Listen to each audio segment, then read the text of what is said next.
big news that we're hearing lots and lots about: refinance, refinance, refinance. Rates, historic lows, historic lows, historic lows. Lower than low, lower than last week, lower than last year, lower than ever.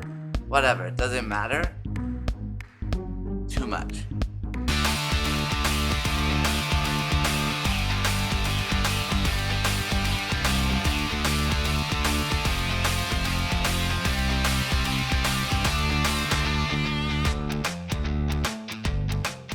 But here's the thing.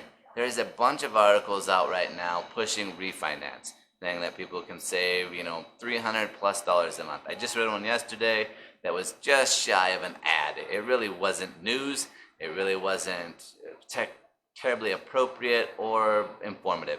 It said that the average homeowner in the United States could save $309 a month, which is probably true. That's what they could save. But it doesn't mean that you should run out and get a refi.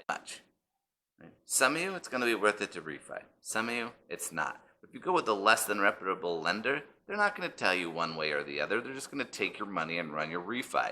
And you may actually lose money. And let's talk about some things that would make that true. Right? It's not just about rate, it's also about term. Yes, I can refi my house and I will get a lower rate, potentially a significantly lower rate. But if I don't owe a lot on it, if I'm not going to own it for a long time, if I have owned it for quite a while and now I'm going to be starting over on a 30-year fixed rate, that may not be the right decision. It comes down to basically simple math and then deciding what's best for you and get that return. So all of these factors play into, should I refinance, should I not? It all matters, but it's not as easy as I'm getting a better rate, I should refinance. In fact, in most of the time, it's way more complicated than that. It's easy math.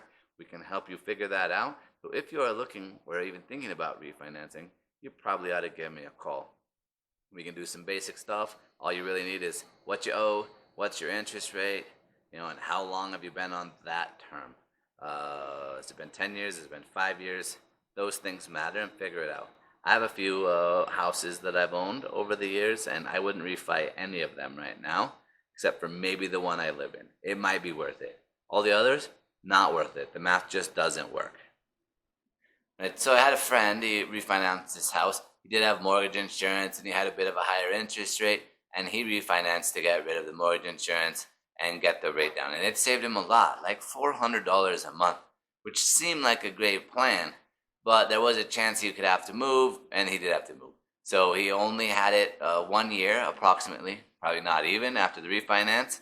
But let's just say it was a year for easy math, right? Let's say he saved $400 a month, which is substantial. Right? That's $4,800 for an entire year.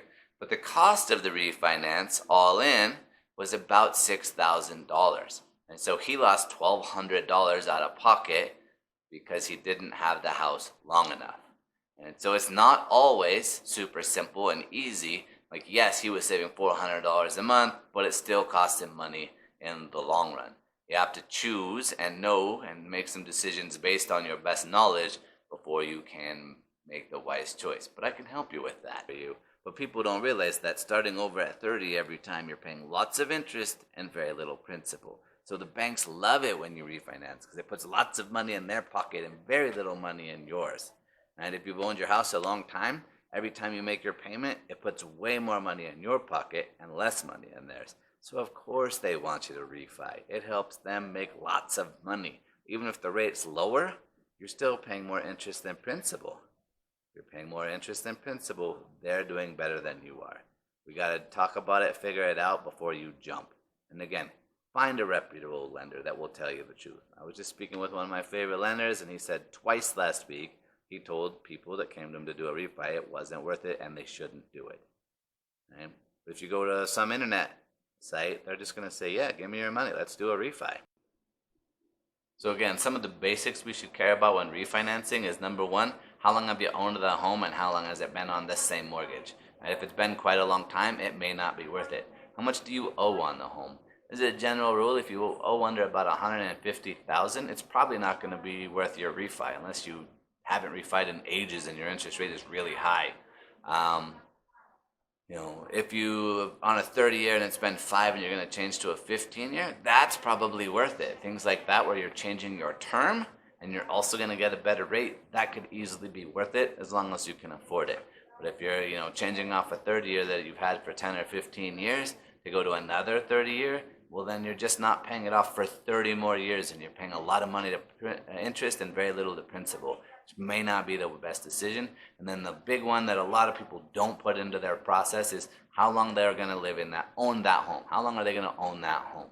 If you think you're going to sell it in the next 3 years, 2 years, it's probably not going to work out in your favor. The cost of getting that loan will likely not save you enough to counteract that amount. It could. We do the math. It probably won't.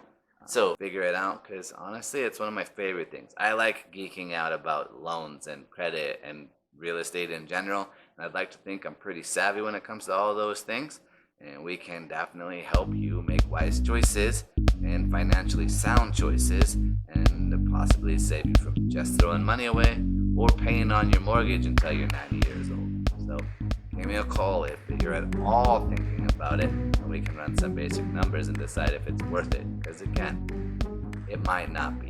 And you read these ads on the internet, and they're probably kind of lying to you. And honestly, like I said, they're ads. They're just running around as if they're news. But they're not.